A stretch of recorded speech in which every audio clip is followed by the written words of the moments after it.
Did you time the fact that you said our friendship is content and then hit record, like, so that it was just before you started recording, so it wasn't captured on the recording? I wish I had said it on mic, because it should have been captured. Sure. Do you want to say it again? Yeah, our friendship is content. And I'm going to make sure of it. Do you know Padilla keeps saying, we gotta take advantage of how famous we are. You gotta find a way to make money off this. It's simply too good. We gotta start churning out content, gang.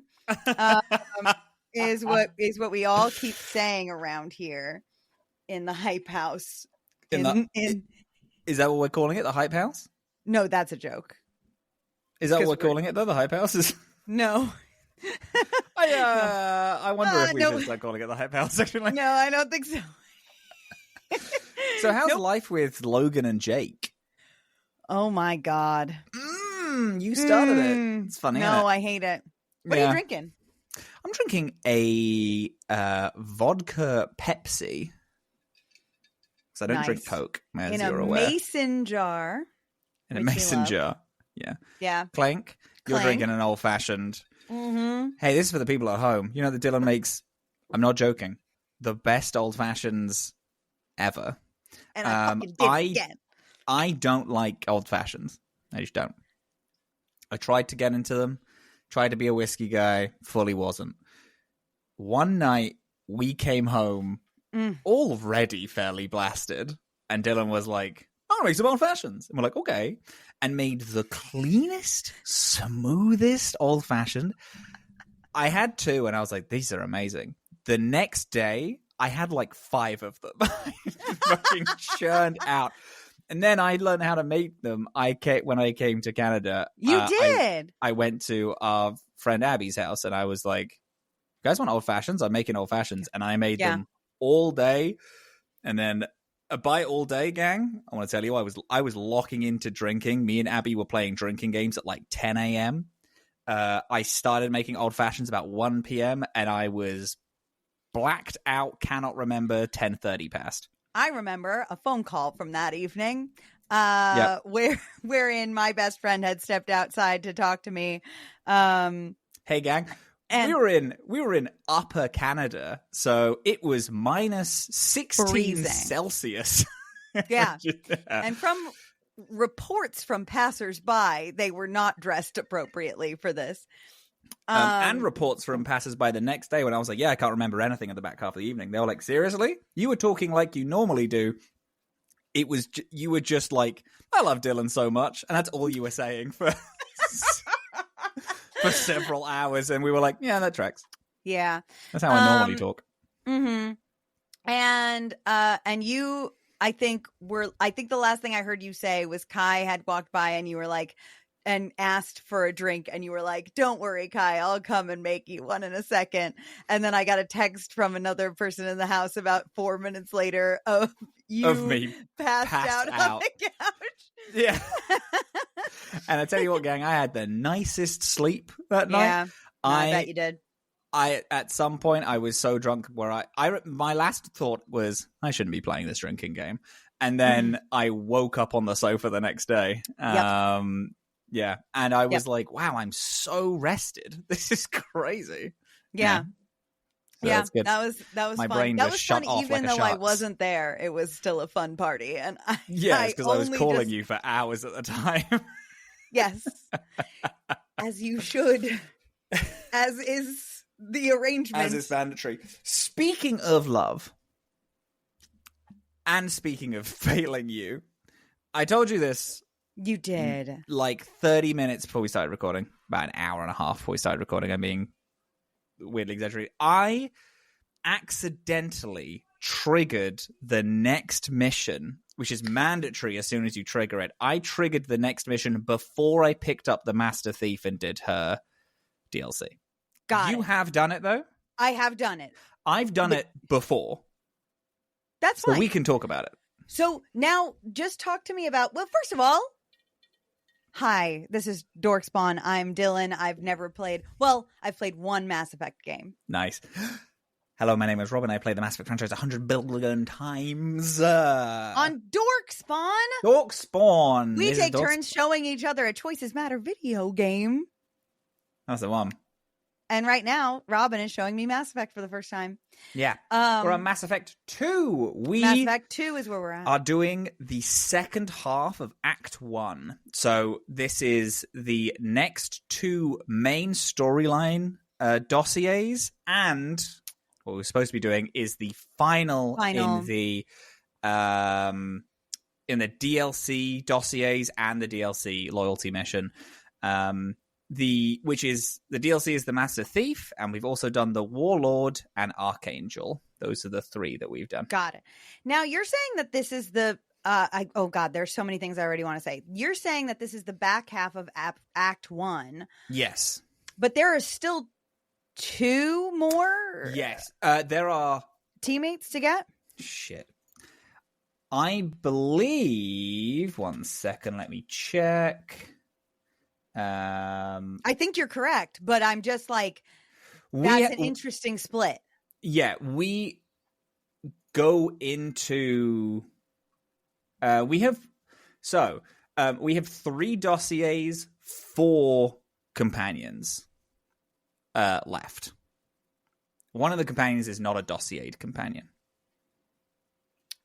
And those are all in Act 2. That's all in Act 2. That's all in Act 2. That's what I wanted to check. Yeah. The other thing that I found something curious that you said before we introduced the podcast. Oh, right. About triggering the next mission. Does that mean that you are locked off from anything? Can you not get the Masterthief now? No, I can, because they're DLC, so I can just get them in Act 2. Cool. Yeah.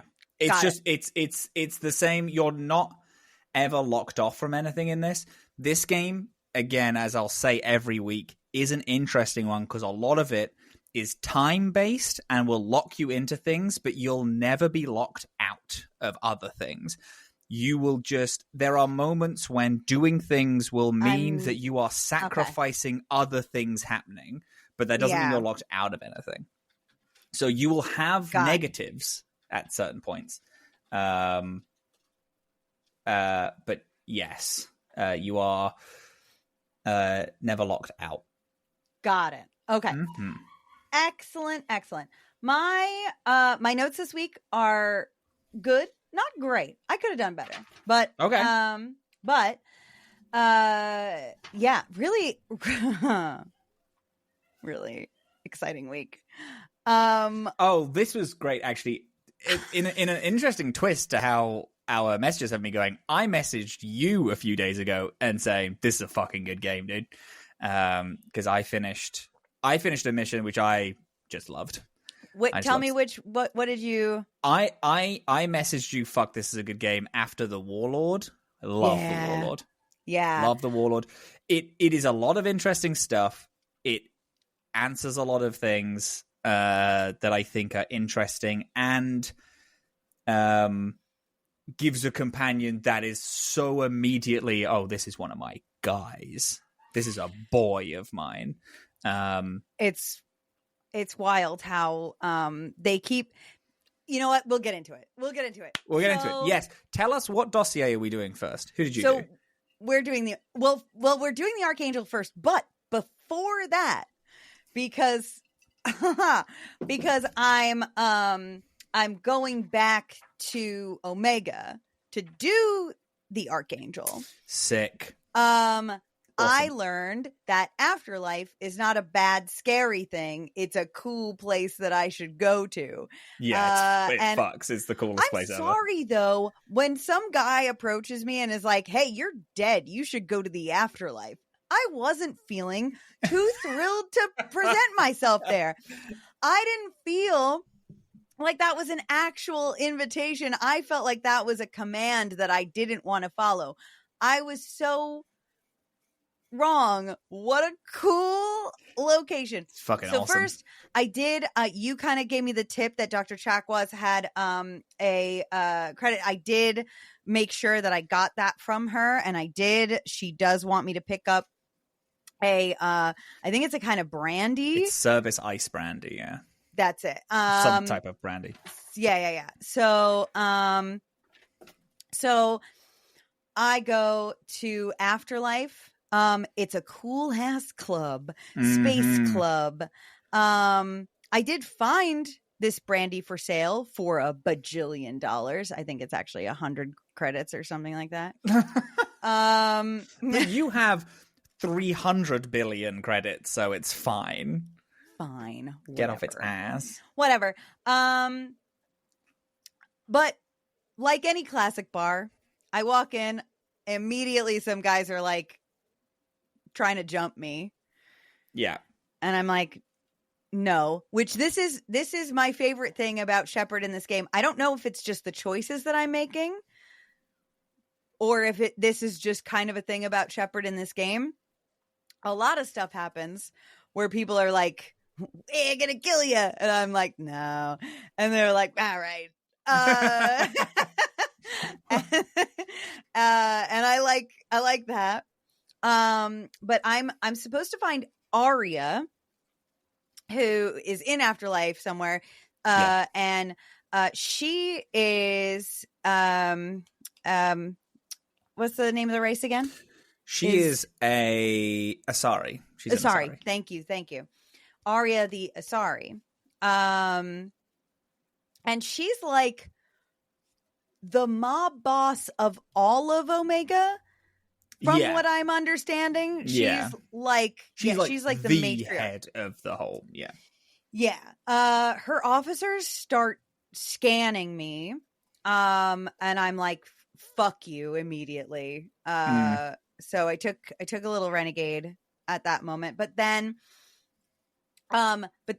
she explains to me why, and I'm like, oh, now I have a new fear for Ani, because she's like, you are dead, and everybody knows that you're dead.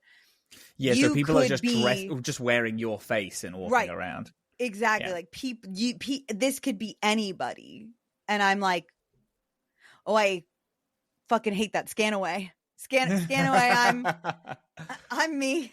There's also a cool thing as well where what I was thinking when I hit this, because I hit this so soon after the prologue of, you have this whole conversation with Miranda about how she's like, oh, I would have put a control trip in you immediately. And how the Elusive Man is like, oh, yeah, no, I didn't want to do that. I wanted it to be you. But then you walk into this place and immediately get scanned. And it's like, oh, it wasn't because he wants the best for us. It's because people are going to be scanning me. And he has us in his back pocket. Like, we can't not be a part of Cerberus's thing. And fuck Cerberus so much. Yeah. It's like a cool thing that's like, you can read that it's because people can just find control chips and then they'll immediately shoot Shepard. But if she doesn't have them, but Cerberus has enough power just to force her into doing stuff, then it's cool. Yeah. So I talked to Arya for a little bit. She's very dramatic, and I like her a lot. I am Omega. I am Omega. She's super dramatic. I ask her a little bit about Archangel. It seems like Archangel is like taking out the gangs, which includes the Blue Suns, but then also Eclipse and Blood Pack. That's the third one. Yeah.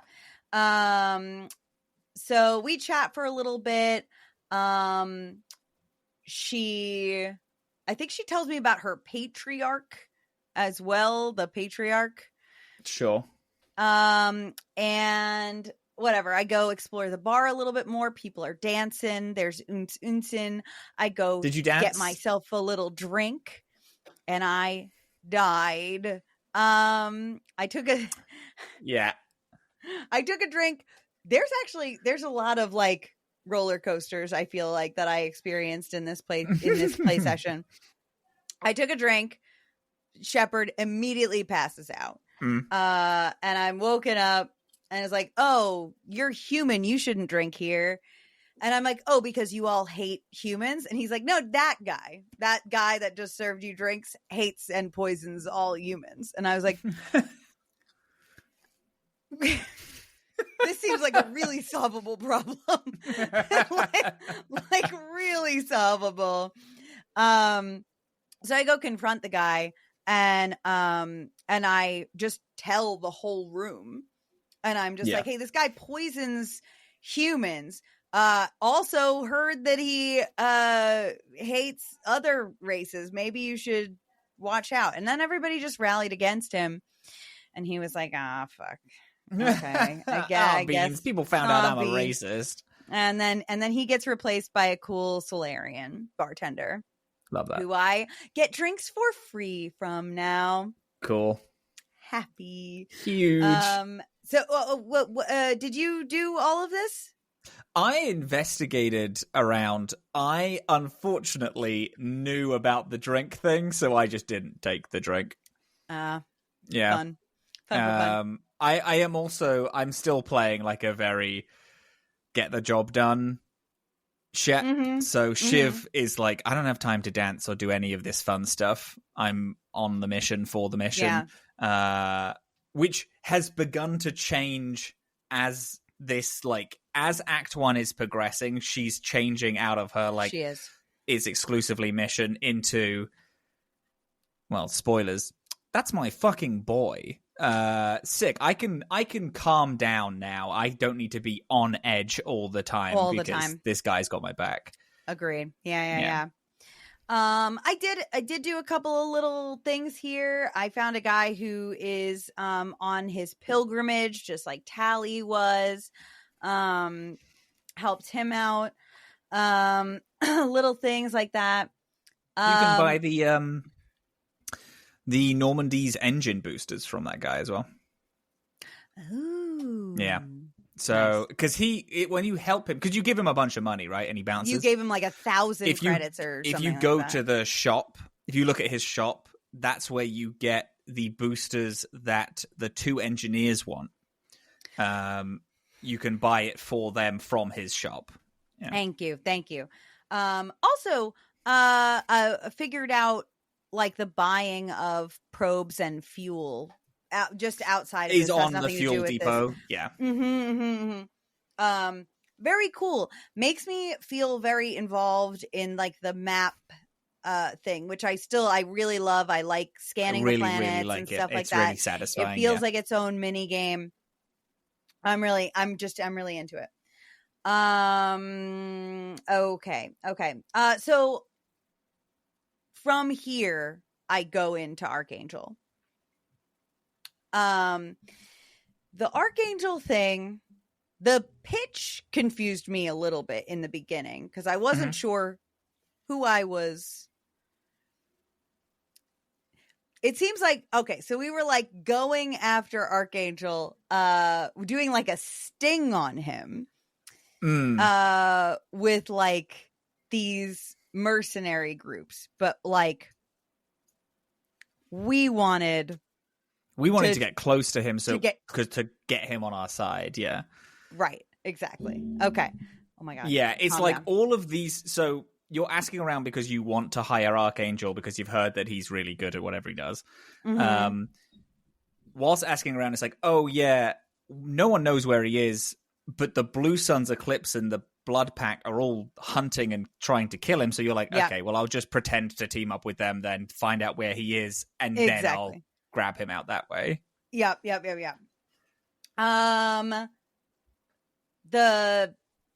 I really like the circuit puzzles. They're like these this little circuit puzzle thing. Yeah. Puzzles in this game. The hacking in this game is great. The hacking in this game got so good and fun and interesting. I like it. Yeah. Okay. We're fighting our way through. Oh, wait, stop. Say. You sign up with the Blue Suns. Yes. Because they're just hiring anyone. Warm bodies to hold a gun and just run at Archangel. Yeah. As you're leaving after signing up, a teenager walks in. The most 48-year-old teenager I've ever seen. Oh my god. Did you get this 48-year-old teenager did you care if they joined up, or did you get them to stop? No, I did not want them to sign up. Yeah. Yeah. No. Cool. Good. That's important because that comes up. Did you? Yeah, I stopped him. You stopped him. Okay. I stopped him because he was showing off and then like branded a gun in front of me. So I grabbed it, broke his gun, and I was like, you fucking turn around right now. And then he was like, It's funny. He sends you a message later being like, hey, so I was really pissed at you. I got so drunk that I blacked out. I woke up, went to go sign up again, and they said, oh yeah, Archangel's gone. Everyone who signed up died. So thank you, I guess. It's like, yeah, it's like, you're all right. That is also another thing that I like. It looks like you just kind of get letters, or like you get like messages like that aren't necessarily quests. It's just they're just like notes from around. Notes. Yeah, I like that. It's good. Yeah, it's cool. It's good. Commander, you've received a new message at your private terminal. That was my text tone for about 3 years. That's cute. Yeah. That's cute. I love getting messages, and they're not from the Citadel.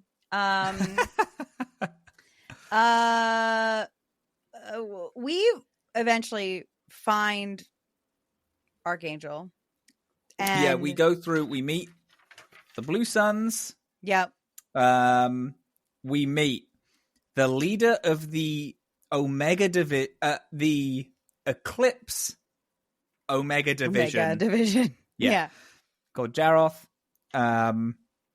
Good name. Turns out that Archangel is literally just Batman. Had a crew of people, has been executing just all of these random gang leaders, just full bogeyman. Yeah, is like, no one knows who he is. No one can catch him. You meet the Krogan leader of the Blood Pack, Grom. Oh yeah. And he says that he doesn't know how, but Archangel just broke into his house one day and almost killed him. He only survived because he has a bunch of like modifications to him. And then Archangel escaped because a huge amount of like the Blood Pack just turned up and then started opening firing on him. Apparently he's been doing it for ages, but they killed all of his team. And now he's like this unstoppable force of he's just executing people constantly. You find a bunch of mechs that you can disable. Did you disable all the mechs? Yes. Change the parameters of the mechs? Yeah. There's a small hint of who Archangel is when you're speaking to the Blood Pack leader, because he said, yeah, he's a fucking Turian. And then you're like, yeah. I guess that is a hint, but so far in this game, like I feel like I keep meeting, this game is not like precious about the races in the same way that I feel that Dragon Age actually can be. I feel like you meet humans and elves far more than you meet anybody else, even like as extra characters in the world. So like if they're ever like, oh, it's a dwarf, like there's like a small pool of like, there's like a higher chance that it's going to be like Varric or Sandal Bowden. Yeah. Right. And this, I feel like I'm meeting people of the varying origins all the time. So I So I feel like it's like this game doesn't I guess if they say it's like, oh, it's an Asari, it's we've like met of the 15 Asari that we've met, what are the chances it's going to be Liara? So many, exactly. We meet so many Asari. But yeah, they could even say Turian Spectre, and there are 4 different people it could be in that. Yes, exactly. Yeah. Which I genuinely, I think 10 points for the actual variation they've put into the universe is like really, it feels really good.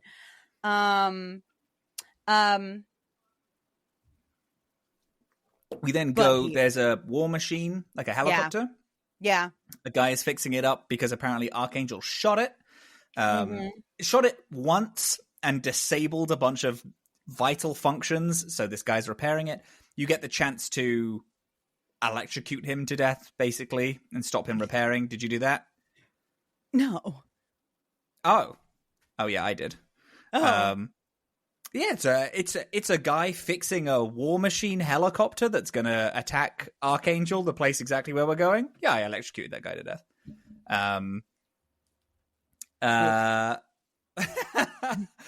Whoops. You get informed that you're gonna storm a bridge as a bunch of people go around the bridge and try to infiltrate in another way.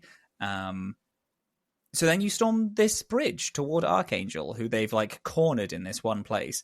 You're like walking across these different hallways, and there's like a bunch of firefight coming from the hallways, and then occasionally you're watching people getting picked off from this shadowy figure in a building like across the way. It's really cool. Yeah. And then it gets cooler. Yeah. And then it gets cooler. Because we walk in, we get a cutscene.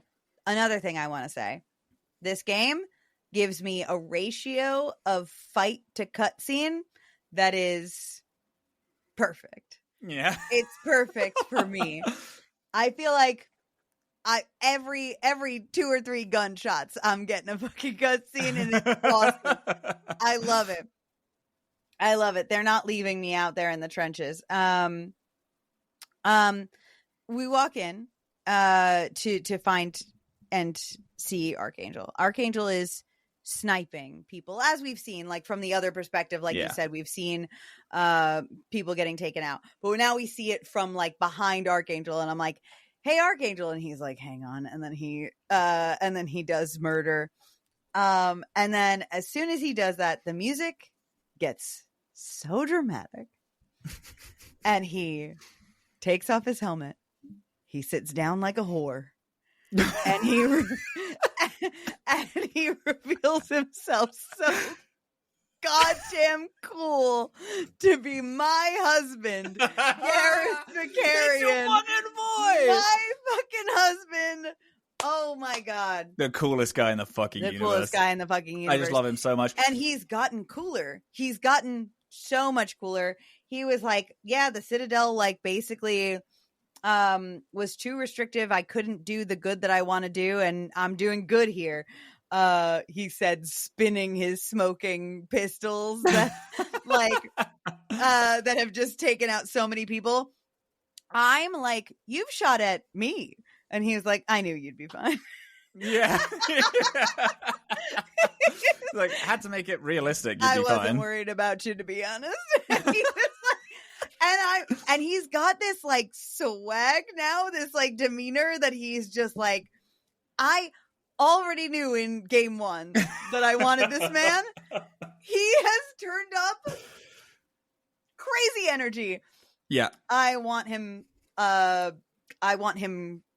so bad. Yeah. He's the coolest guy ever.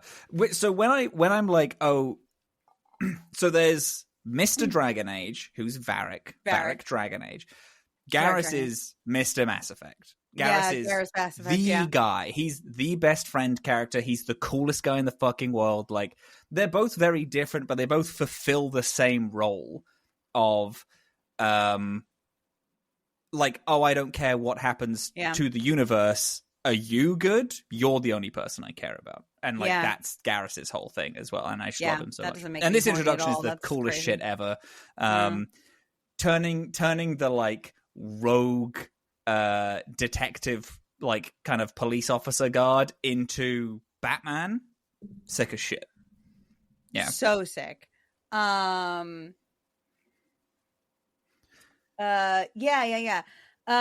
Let's see. People are like, yeah. He fills us in a little bit.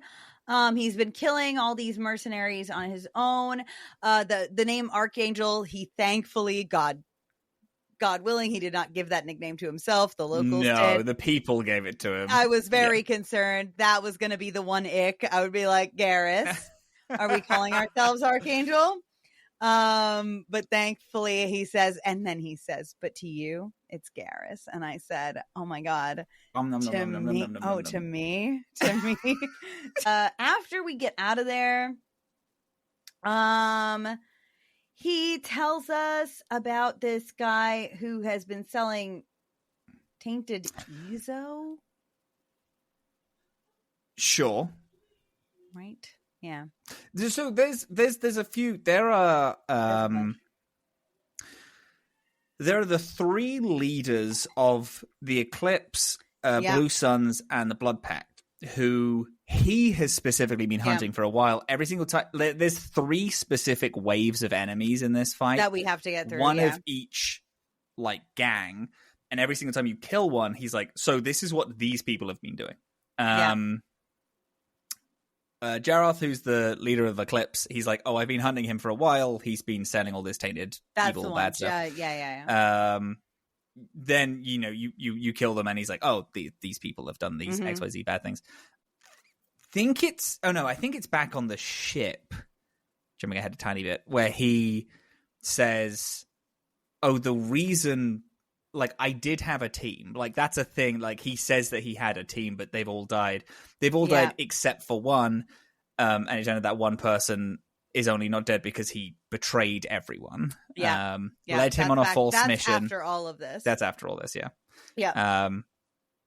Because he tells me, he's like, "I'm not telling you anything until you get, like, until we get out of here." And then, I'll do it. Yep. But yeah, you fight a lot. And then on the people are breaking in from different angles. You have to like, he has a health bar. You can leave a companion with him. Yes, I left Zaid with him. I left Zaid with him. Yeah. Who was your other companion? My team is Zaid and is it Morden? Thank you, Morden. Thank you. My team is Zaid and Morden. Chat? Those are the guys. Well, I mean, it's them or, like, white bread and sociopath. So it's, let's watch our mouths about Jack. Are we talking about Jack when you say sociopath? No, sorry, that's Miranda. I forgot about Jack. Yeah. Yeah. Well, because I had Morden Jack with me originally, but then I switched Jack for Zaid because we're dealing with the Blue Suns, and I thought he'd have some interesting things to say. He doesn't really, but he does have a lot of input in. He just talks a lot, like, around things, and I think that's still interesting enough. Yeah. He's a bit. You feel a little bit DLC character with Zaid, where, like, he could have more, but his stuff is his stuff is kind of like an afterthought. We were talking to Viddy the other day, and because Viddy was like, "Oh, I really like Zaid," and I was like, "I don't like either of the DLC characters in this game because both of them are very. You are a DLC character. You just don't have a lot of, like.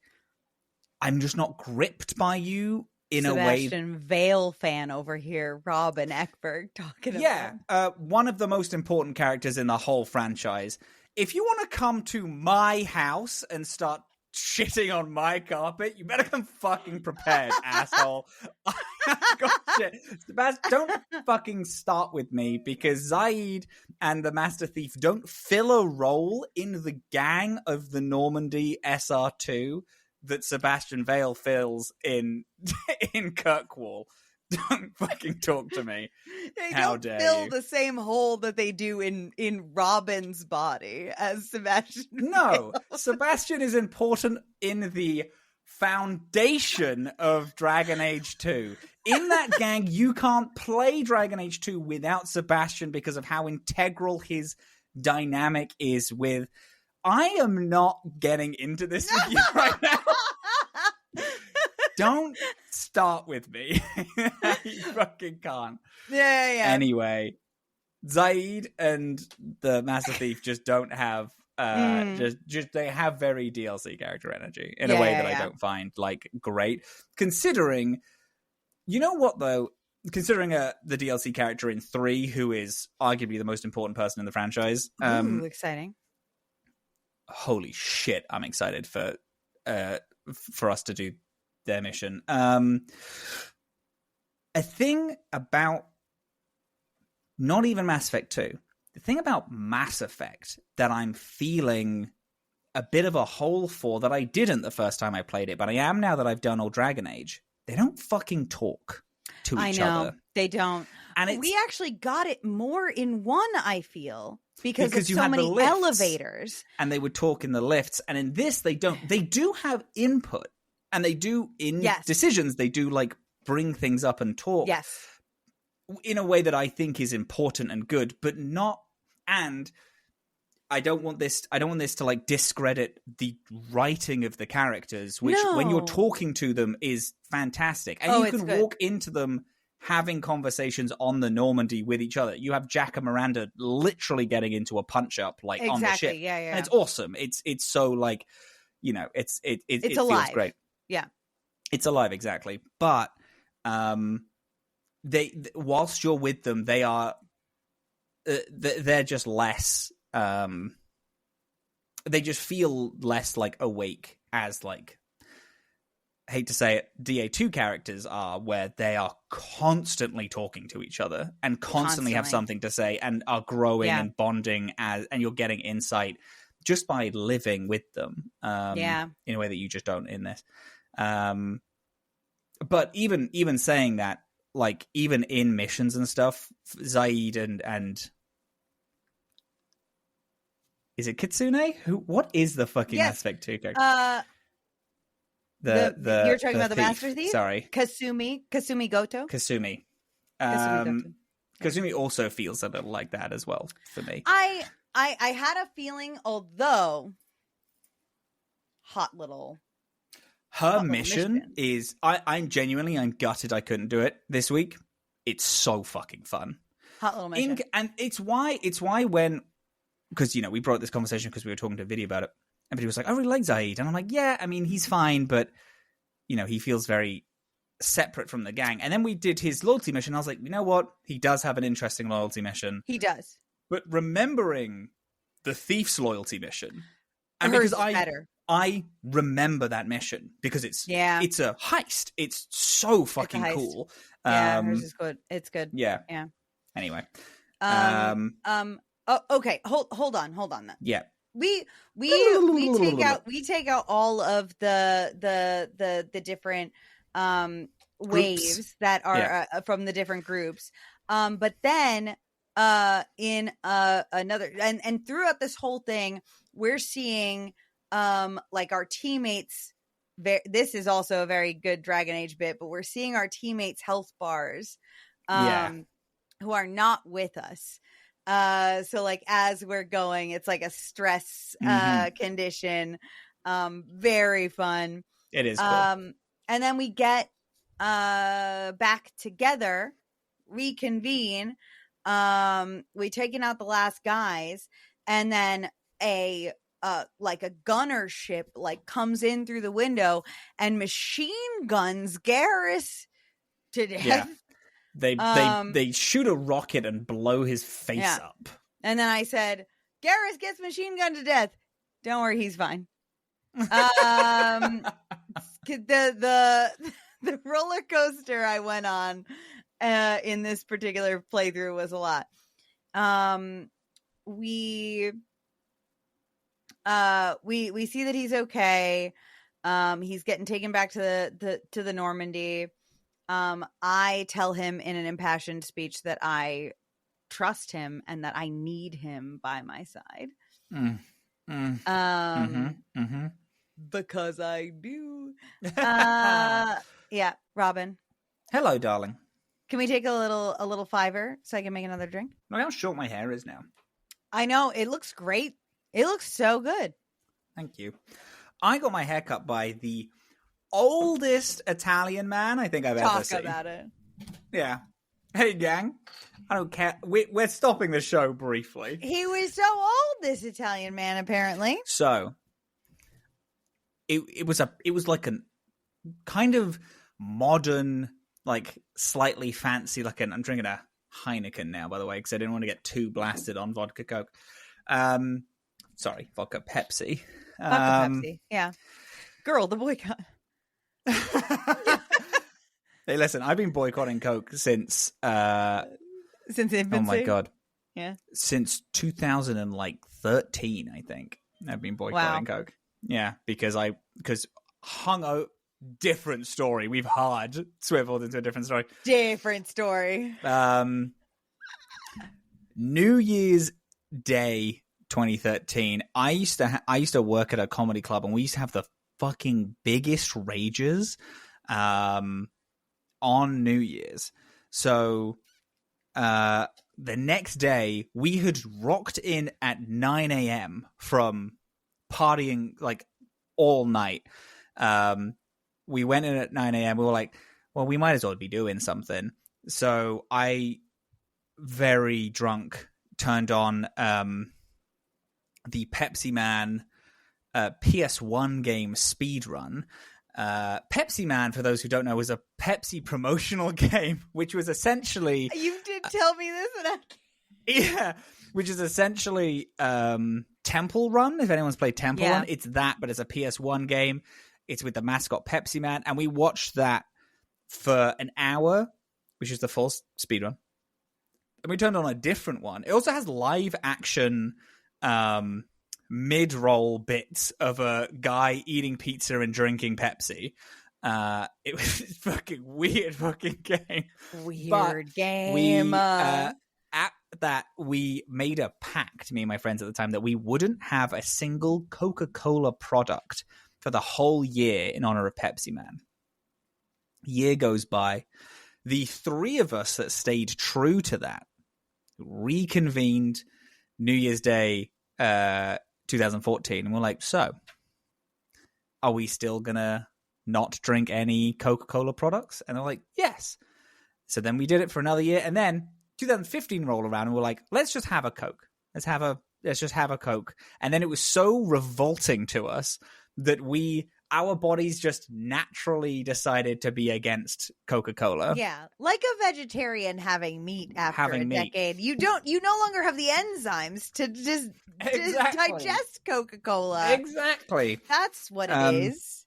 Now, I'm saying it's Coca-Cola. Fanta is tough for me because I'm a big Fanta guy. Yeah. Fanta is owned by Coca-Cola, though. It's like, but Tango, which is the Pepsi variant of Fanta, is superior in my mind. Really? I'm such a Pepsi guy through and through. The power of a bit gets on me this through guy. anything. Yeah, it's crazy. Yeah. So I just don't. If I was to go to the shops, you know this because we live together. If I go to the shops and someone's like, "Oh, get me a Coke," I will bring a Pepsi. You will bring a Pepsi. I just don't buy Coke at all. Yeah. If I can help it. Anyway, upmarket, fancy, modern hairdressers. Yes, all right, hairdresser. Yeah. I walk in. Uh-huh. I walk in. I wait literally like 5 minutes. I see the most elderly man I've ever seen sit near me. I'm like, he's a customer probably. He stands like, "Oh, do you want a haircut?" I'm like, "Yeah, sure." An Italian accent, just so everyone's aware. Just picture whatever Robin's doing as an Italian accent. Hey, you want the hair? I don't know. Old Italian man is what you need to picture. What? Do you want a haircut? He says. Yes, I say. He's like, "Oh, have you booked someone?" And I was like, "No, I don't really care." And he's like, "Oh, do you want me to do it?" I was like, "Sure, I guess." He's like, he like goes to take my coat, and I'm like, "Don't worry, buddy, I got it." And take my coat off for him. I hang it up. He sits me down. He like very slowly brushes the chair. And I'm like, "It's fine, dude. Don't you worry." I sit down. I'm going to do a visual. So for people listening, if you want the full visual, you can watch the video. He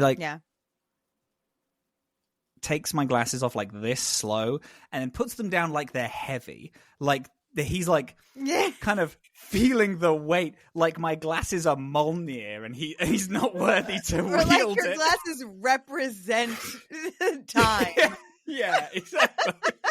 And he like heavily puts them down next to me. And then he's like, "What did you like?" I'm like, just like I get up like a picture on my phone. I'm like kind of like this, just like a little bit off. And he's like, okay. And he very shakily, slowly picks up the scissors. And then just like time reversed 50 years, just started going so fast around my head in a way that only an old Italian man that has been doing this for 50 years can do. Yeah. Like, this is what his body was meant for. He can't walk upstairs. He can barely walk, can't do anything. But do you know what he can do? He can cut hair. And then just did it in, like, not joking, 10 minutes. Yeah. Bam, just done. I had a lot of hair, and he just, like, did it. And then was like, how's this for you? I was like, yeah, it's fine. Thank you. He's like, okay, thank you. And then got back to very slowly moving and picking up my glasses and handing them to me. And I'm like, that's so funny. Yeah. Crazy. I tipped him exceedingly well. Because I'm like, this guy either owns this place or he needs the funds. So he's getting my money. Robin also tips like no one I've ever met. What do you mean? You're just a very like, you're like, $10 on this meal, $10 on this tip. That's your kind of That's okay. Here's the thing. I despise tipping. If I'm not asked to tip, I won't. I hate it. I don't like tipping for like. I don't like tipping for 100% of things, but if I have the money to tip, then yes, I'm going. Are crazy about it. I'm going to. Yeah. And it's also, I don't know. I have not visited you in the UK where we don't have this predatory. I don't tip ever in the culture. UK. I imagine you don't. Unless it's like a service, then I don't. I just don't. Yeah. Because and for people, if anyone starts to get Larry with me, I've worked in bar and restaurant my entire life. 32, 100% of my lived experience has been in service. My heart fucking bleeds for anyone who is in North America. Yeah. I have never once wanted or expected a tip, ever. It's so unusual to get one. Because you get paid normal. You get paid normal and regular, you shouldn't have random people you shouldn't have to like bust your ass to get extra money. You just have to turn up and do a job. So, but that is to say, tattoos, haircuts, things that I can't personally do, I tip on all those. Right, of course. Yeah. But anyway. All right. Garrus gets blown up. We're done with that. Garrus gets blown up. Garrus gets put back together. Garrus is scarred up and has had surgeries with cybernetics to fix him up. And it's like another fake out where it's like, I don't know how he's gonna do. And then he walks in the room and he's like, ouchie. He looks different. He looks pretty sick. He's like his face is wrecked. Yeah, he's scarred up. But you have a really fun moment when he's like, be honest, how do I look? And then the good response is, well, you were ugly before. And then you're like laughing with each other. And I'm like, these are boys, it's so hot. dude. Yeah. It's so hot. Yeah. It's good. Oh my God. Fun fact. Yeah. If you kill the mechanic earlier, the boss gunship has like half of its health, because they couldn't fix it properly. So it has very little health and is a way, way easier fight. Nice. But yeah. So now we got Garrus. Go Garrus. The Warlord. Loved this mission. What a mission. What are your thoughts on it before we go into it? First of all, what are your thoughts on the Archangel mission? What are your thoughts on Archangel as Garrus as a thing? That's the best one to me. I get why you texted me about Warlord being like sick, and it is sick. I really liked it. Archangel was perfect. You know what? Not knowing it's Garrus. Yeah. It was perfect, and the reveal of it was perfect. They hold back for a really long time. Yeah. They really don't let you know that it's Garrus at all. And also, I can see, too, I think that I got something exciting here, and I know that I can see how easy it would be for this to be, like, my second thing. But because we randomly decided which ones we were going to do in part 1, and I left you did the Professor, and then you did the Convict, and then Archangel, and exactly. But I was on Omega. Oh, Omega. I was on Omega already, so like I can see how easy it would have been for this to be the like first or second mission that I would do.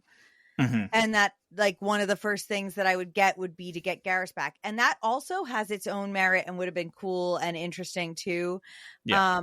But the tension for Ani especially, I think, is really interesting because I feel this very ever presently, is that she's looking for a team. She fucking had a team. She had a team. Yeah. Like, they were perfect and they failed because she failed. And now she's out here looking for these fucking whoever, and rolling the dice on these new people. And I just think it felt right in her story that after recruiting some new people and, like, yes, she's trusting them a varying amount, and she's ready to roll with them. Finally coming upon Garrus is huge, especially because she met Tali, and Tali is like, I got shit to do. Like, yeah. It's just like, yeah, it's a oh my God, finally, like, my team is like, I have, yeah. It's not even my team is here. I have someone, like, Mm-hmm. anyone. And you know what it gives? That's actually really cool. And I really do, because yes, you know, you're led to pick them up immediately because it's like, hey, you should go pick up this guy. This guy's right next to him, so you're probably going to pick him up. Exactly. It would have been I easy, actually do really like waiting for a while, because this is our third week playing this game. Yeah. And waiting that long to get anyone you know back is pretty, it feels cool. I like it. Yeah. But this is a good moment. So now we got the Warlord. So for the Warlord,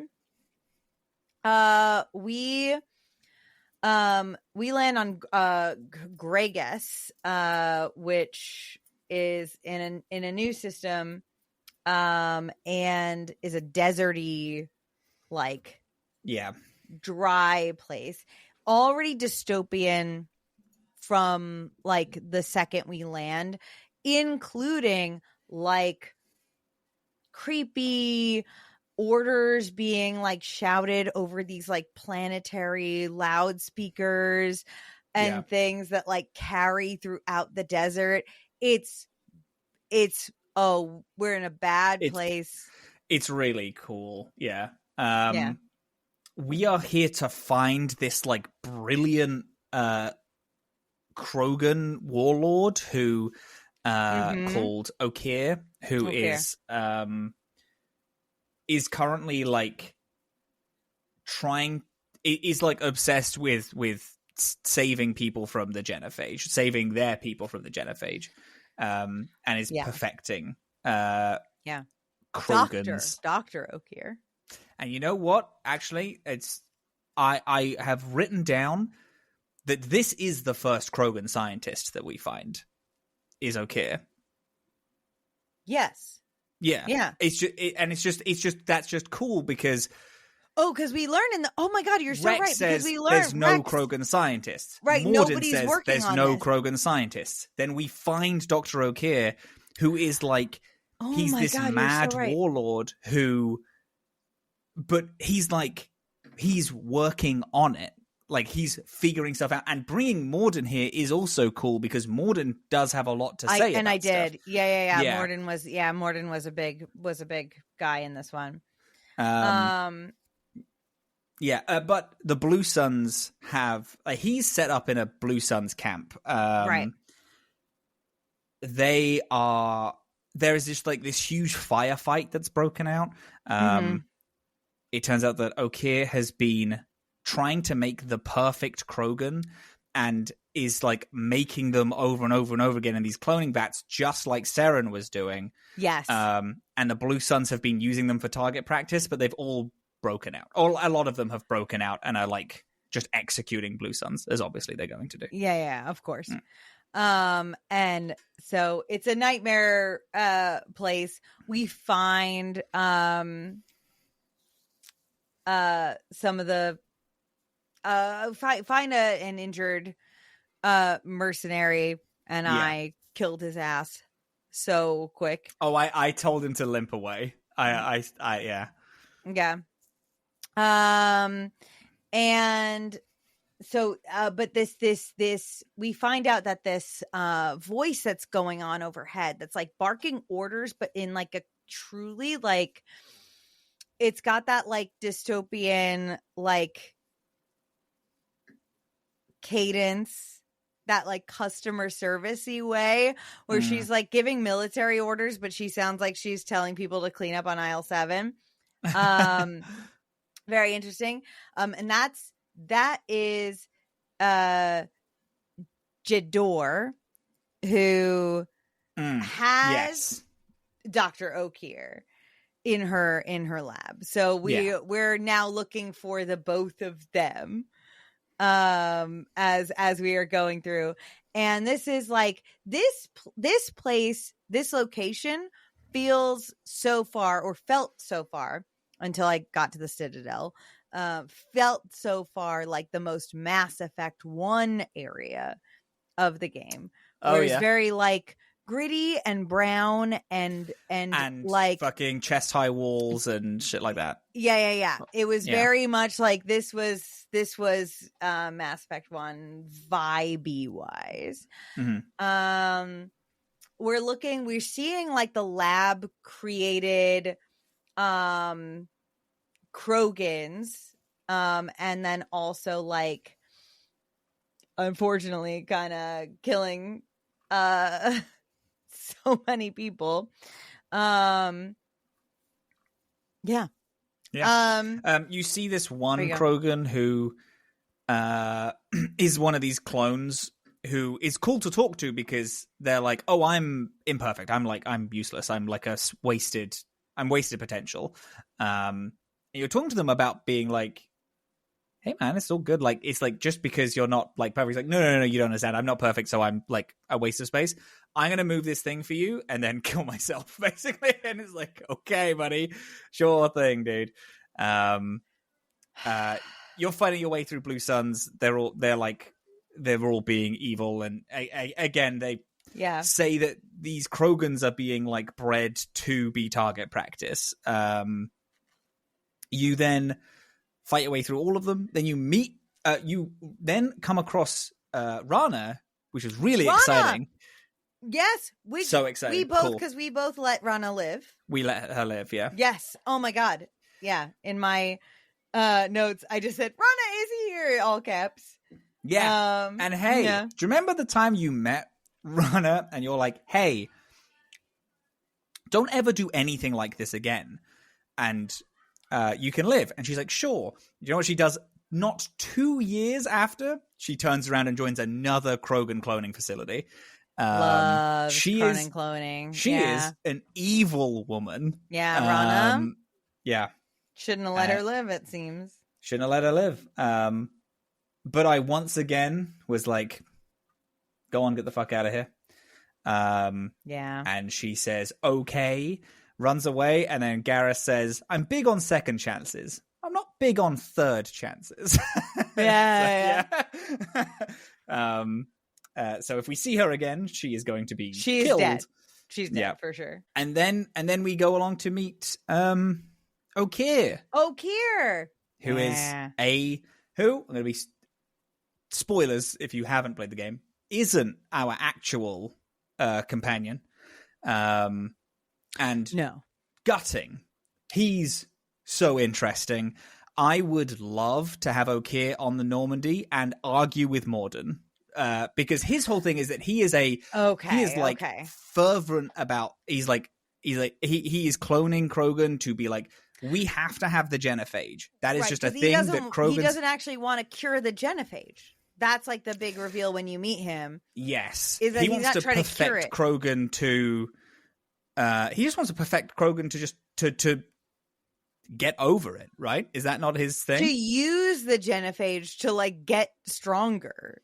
Yes, that's like it. He's like trying to manipulate the genophage. Yeah. He is truly, if you have Morden, you found out that he made the genophage. He is in opposition to Morden about just everything, and it's great. Everything. And I would have loved to have seen them talk to each other, which Morden doesn't, but Morden does talk a lot in this bit. Yeah, he has commentary, but yeah. I do. I would love. I get you. I would love to see them fight each other. Yeah. Yeah. He wants to take over the world, the galaxy with Krogan again because they're just the best, and he's been working at perfecting Krogan. He says that he has one in a vat, the perfect Krogan in every single way, and he's right. And he's fucking right. He's fucking right. He's fucking right. My boy in a vat. Very so fucking excited that you like this guy. Yeah, I do. Then Jador breaks in, starts releasing gas, which is going to kill every Krogan in every vat. So then Okira's like, please go down there and kill her. She's going to ruin everything. So then you do. You run down there. You have a little boss fight. Being a Vanguard in this, hey, this is when Vanguard is really popping off. I'm teleporting everywhere and executing people. It feels like God. Yeah. It's the sickest shit ever. I am dying so often, but it's because my move is jump into the middle of the firefight and then shotgun as many people as I can in the face. It still feels fucking awesome. You then kill her. You go back up. Okir has died. He died sacrificing himself so that this perfect Krogan can be fine. He tells you on like a little video recording that it was either him or this perfect Krogan. He was like, no, fuck it. The perfect Krogan, always number one. And you're like, okay, shit, I guess we don't have this dossier. We do have this Krogan in this vat, though. And you tell the Normandy, you're like, come pick it up. Yeah.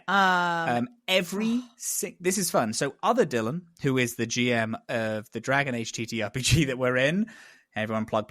One Dead of Ghost. the GMs. Just one by of the the way. One of the GMs. You know what I meant. One of the two Dillins. One of the two Dillins. Actually messaged me ages ago and said how interesting it is that they are really ramming the galaxy's racism against Krogan in your face in this section. They're like, don't fucking open this vat. Miranda tells you not to do it. Edie warns you against it. Morden is against it. Like, yes, everyone says, don't open the vat.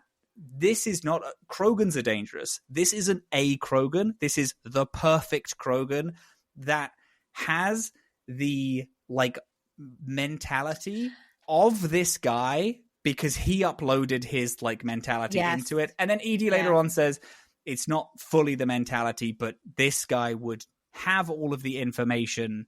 like that he was raised, like as if he was raised by this guy and this guy with his father. He would have all of that in him. You have to do 2 different confirmations before you open the vat. Mm-hmm. You open it, and this perfect Krogan immediately tries to kill you. Yeah. He fights you, pins you against a wall. You have a conversation. You're like, hey, I can give you worthy enemies to fight. And he's like, okay. And lets you go. I just tell him, join me. And he's like, yeah, okay. And then he doesn't have a name. He doesn't have a name. He doesn't have a fucking name. That's the part. So he chooses Grunt. Like a like a grunt soldier that you would send to die. this perfect Oh, Krogan calls himself Grunt. The Krogans. I need them to have a happy ending so bad. I need the Krogans to have a happy ending so bad. I'm gonna fucking crash out about it. Oh my god. And what is the cruelest, most evil thing in this whole franchise is that you can't romance a Krogan at all. Ever. Love Grunt to pieces, actually. They hate Krogans like they hate dwarves. They hate Krogans like they hate dwarves. Hey, listen. Hey, listen. Cheers to that. Cheers to that. Hey, Clink. clink. Clink. There is a Twitch clip when I used to stream when I played Mass Effect 2, and I have this whole thing about Krogans. I bet. It's very funny. It's very see that, blue. actually. Yeah. I'll find it. Yeah. Yeah, but yeah. Yeah, but we got him. So then you get the Warlord on your team. Everyone's pissy about it. Everyone's pissy about it. Okay. So similarly to how this episode's going, I was quickly realizing that I was running out of time about halfway through playing. So when we did the Masterthief, my notes kind of fall away, but I'm gonna still do my best, because the Masterthief, 1, hot, 2, another DLC-ish bitch, which is great, because you go to the Citadel. So exciting. Yeah, the Citadel looks, oh my god, yeah, looks so futuristic. It's great. The flying cars, the lights, the doors work. I love the Citadel now. I'm so into the Citadel. It's such a nice change. Back to the Citadel. I know there's a lot of stuff to do. I didn't really do anything else on the Citadel except go check out, which really, honestly, I didn't really even have much to do beforehand, because I walked up to the first thing I saw, which was an unserious advert being screamed at me and at an ad terminal, and it was the Masterthief herself, Kasumi Goto, baiting me with a phony lottery scam. And then I was like, no. And she was like, I knew it was you. And I was like, oh, so anybody who doesn't fall for that fucking scam is in your book? But yeah. Kasumi rules. She's hot. She's cool. She's cooler than me for sure. And the recruitment of her is super easy. It's just you talk to her at this terminal. She's already been briefed. She knows what she wants to do, and she's gonna meet you at the Normandy too. The thing that's different is that when I go to speak to her, she's got little artifacts around her room. Ooh. Where you can I haven't got her yet, so talk about it. Oh, that's right. So you've got little she's got little artifacts around her room where you go in hey, what's this about? About little trinkets and stuff around her around her room. Zaid also has that. Oh, see, I haven't talked to anybody. That is my next thing. This is the first time Zaid I actually did it. has I wouldn't say artifacts, but it has seemingly junk and random things, and then he tells you a war story about how he got that thing. That's cool as fuck. Oh, I jumped these people. These pirates decided to jump the ship that I was guarding, and then I killed all of them, and this is a part of the ship that's awesome. I took, and yeah. So I just haven't done that with anybody else. So maybe everybody has that, but it was really cool. then she tells me right away when I meet her that in the advert even that she wants to do this heist essentially, and she needs my help, and she's gonna like steal someone's memories, and I'm like, okay.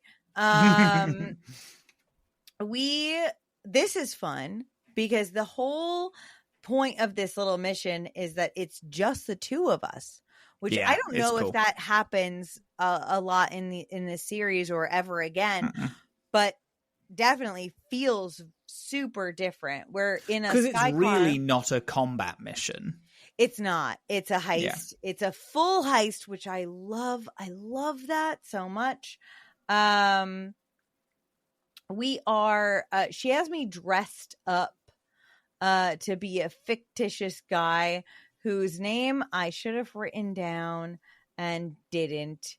But she has me dressed up to look like a fucking idiot, and then she's sneaking me into a party where a gold Saren statue is being delivered. Do you remember this? I do. I've only done this mission once, but I remember it's one of the big things that I remember. Yeah. She's like a dead giveaway, so we have to do all the talking on our way into this party. And we're looking for a vault the whole time, and we look hot, we look good, and yeah, it's got a little bit of like, it's very fun because it's got a little bit of like that Wicked Eyes, Wicked Hearts where you're eavesdropping on people a little bit. Yeah. And you're like overhearing all the gossip. It doesn't necessarily that I know have like, or that I picked up on have like a mechanical benefit, but you are like picking up on the ambient gossip and stuff like that. Yeah. So I think that was like, this was just like a really fun little heist act that we got to do. There is a little fight in it. At the end. But it's what's cool is that God, maybe Zaid has some interesting like combat things, but Kazumi definitely has fun combat things. She can like teleport behind people and do like a bunch of she is a really cool character. Like she's interesting. She's again, she's an archetype we don't have, which is this like kind of Masterthief that I think is really cool. Yeah. She has a very interesting loyalty mission, which is just a heist, where you have things where it's like you need to collect DNA to like hack into different areas. You got to get a guy to say stuff to get his voice print, and there's a lot of really fun stuff here. And then afterward, she has a lot of unique and fun abilities that you can use in battle. And also the clothes that you wear, I think if you're a male shepherd, it's a suit. And if you're a femme shepherd, it's like a nice dress. It's the dress. Yeah, you're hot. But you're hot. But then you get that as like casual wear that you can wear on the Normandy. Like you get a lot of cool things. Oh, I didn't know that. That's actually fun. Because it is a hot dress, to be honest. Yeah, and it's a cool... It's just like she has a lot of cool, interesting stuff that I like. She's really cool. I like her, and yeah, I think that like these DLC characters are very, very interesting, and very fun, and like have a dynamic like little place in this world. And I just really like them. I really like doing a heist. I really love the Krogan in this game, like in the series. The Krogan in this series, the Krogan are awesome. in the series, and the pain and the turmoil of the Krogan and how it's explored, and I really want. And I love like that it's subverted in this second game that there's no scientist. I didn't even put that together, and I was already like pretty enraptured, but like that's crazy. And it's really cool. It's a thing that I think is so fun because it's not only a thing that Rex. So what's interesting about it is, if you don't, okay,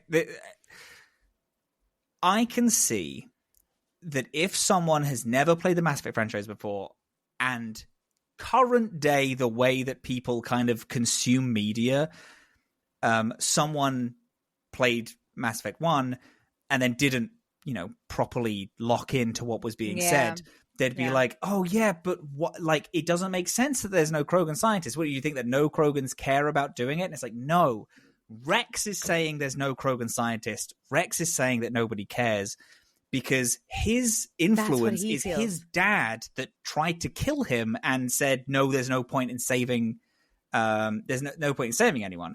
Mass Effect 2 happens. You hear again, there's no Krogan scientists. And that is Morden telling you that. Someone who perfected the genophage. Yeah. Perfected the genocide of the Krogan. Like, it's someone who, and it's Morden Solus, arguably the smartest person in the galaxy, who doesn't see anyone as intelligent. Obviously, this guy's going to say, because he also says there's no Krogan scientists. Well, there's no one who I can consider calling a scientist, because it's this guy who is so wicked, stupid, smart saying that. Yeah. And then you go to the Warlord and you meet a Krogan scientist, someone who made, in the galaxy's view, the perfect Krogan. The perfect Krogan. They have the genophage still, but aren't going to be completely fucked by it. They have taken what Seren made, Seren and the Reapers made, this like Krogan cloning facility, and then perfected that to the point where these Krogan can be cloned and have their own minds. Like, this is a fucking smart person who did this. And it's so interesting to like have this, like the Krogans are just a fascinating like species in this game, considering that everyone in the universe is constantly actually, this is so fun. This is the thing that I wanted to talk about tell me earlier last week. So I want to romance Jack in this game, but I can't because the universe hates me, or Miranda, but I can't because the universe hates me. Kelly Chambers is who I'm romancing this game. She is your personal assistant and psychiatrist. She has this really interesting thing where she says, specifically because you're like, you work for Cerberus. Are you human first? What do you feel about, the other species? And she's like, oh, I love all races. And she mentions every single race except for Krogan. Like, she leaves Krogan off the list when she's saying, I love all races. I love the Asari, Turians, Solarians, and then goes on and leaves Krogan out. The game is it's so deliberate in like how much this galaxy like hates hates Krogans and like they're just consistently shat on. There are no Krogan scientists. There's no Krogans on the council. There is this openly accepted genocide of them that everyone is fine with because those guys are fucking dangerous. No one else is even remotely concerned with it. And there's a thing in this game, in this franchise, which is different to Dragon Age, where Dragon Age doesn't have morality, but it has companions and their opinion of you.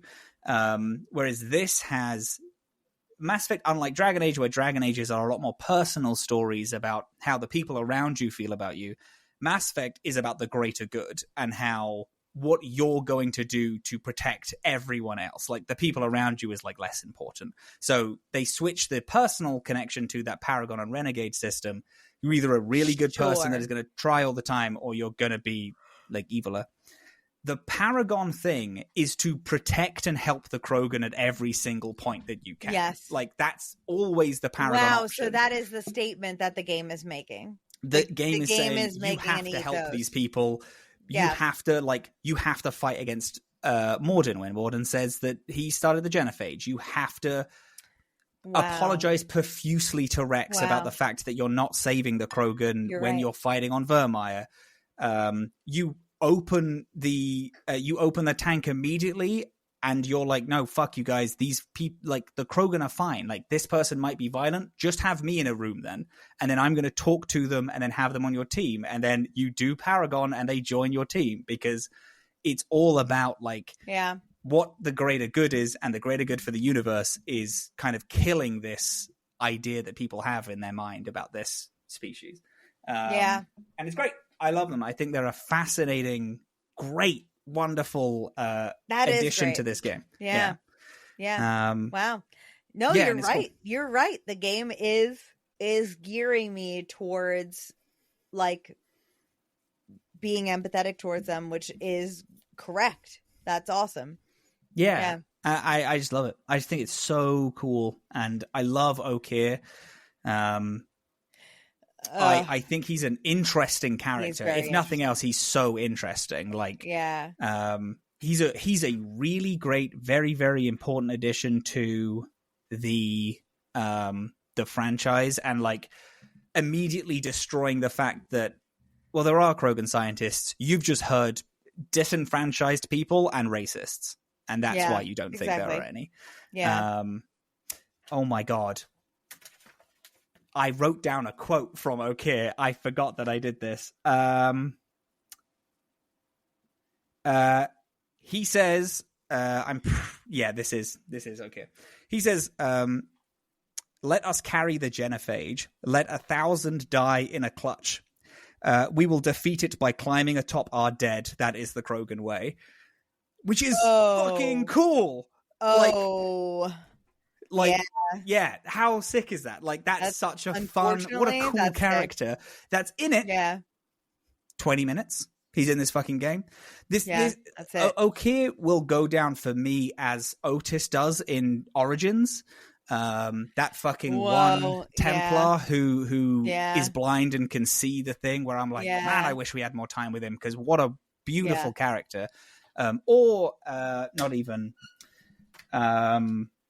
He's in 2. He is in there for one mission. Anders talks. He's in a Anders specific mission, I think.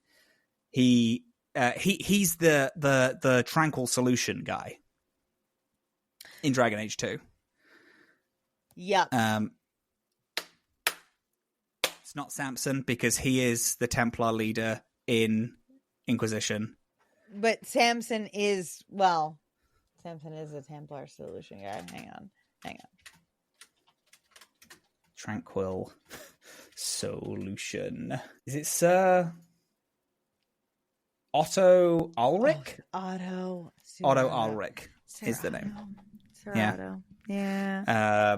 You're right. And it's the same. It's the it's this thing where this is someone who's in it for 20 minutes, who I will remember throughout the franchise because of how integral they are. In just, like, the breaking of ideals, or, like, the shifting of narrative in this franchise. Yeah. And he also gives us Grunt, who is one of my favorite companions. Grunt? I've known Grunt for 3 seconds. Hey, hello. keep your pants on. Hello. Hey! We're recording at Dorkspawn. How's it going, gang? Oh, hi. Oh my God, it's all the best people ever. I hate this. Show us that. I'll give you all a million kisses. Minus one. Well, it's me, baby. There. Your haircut looks really good. Oh my God, it looks really good. Incredible. Thank you. It's so short now. Yeah, take it off. And by it, I mean those headphones. I did take it off. I took all my hair off, and now this is insane. Yeah. Oh, we're describing fun, the listening audience. Right. Yeah. Oh, you guys can keep this in? That's crazy. Yeah, that's crazy. Of course. Yeah, I'm the editor. I don't care. I keep it in. I always keep it in. Yeah. The one rule you got. That's the one rule, baby. What's his name? Fucking Maybe we're not keeping I forgot the Solarian's name. Oh my God. Morden Solus? Morden Solus. You think I'm gonna fuck Morden Solus? I thought you were gonna fuck Morden Solus. No, honey. Garrus Vicarian, Armenian king. I'm gonna balance on that beak so crazy. Please. balance on that beat. No. But like, no. Garrus's endgame. But I was I was thinking that Dylan's going to be tempted in 3 different ways in Mass Effect 2. No, I love Mordin Solus. I do love him. Yeah. I love him. So I'm doing content. I brought it. Yub. Okay, I love you. Love you. Love you. Okay. Sorry, hello.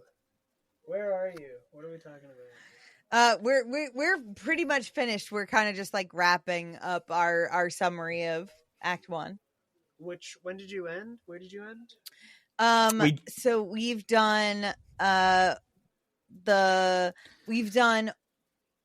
Archangel, the Warlord. Archangel, Warlord, Yeah. and the Masterthief was this episode, and now we're kind of about to go into. Oh my god! Wait. Okay. So you did Archangel. How'd you like Garrus's introduction again? Oh, that whore! Oh, it's That so whore. fucking good. It's fucking sick. It's That the best whore. shit. Boy, he's like, I'm Archangel.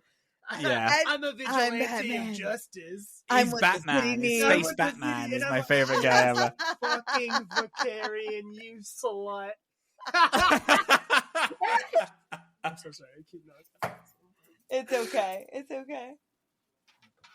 Yeah, no, just put her down on the ground. I love the Archangel mission. I think it's really fun. Yeah, it's really fun. Love. That was my favorite of the 3 we did this week. I was really excited for you to do that. Yeah. It was such a good reveal. And I just loved that for Ani it was a little bit later than it could have been. Because I've really characterized her as being like really upset about how the fact that her team has been gone and that she is still here expected to do this. And so I think it was really good that she had to like recruit these first 3 people and then finally finds. I feel like Garrus, that is I think the way to do it.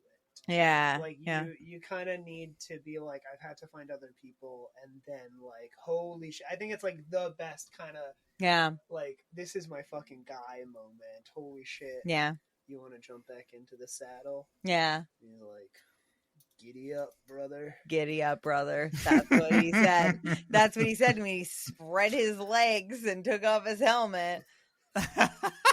And said, balance on this beak, baby.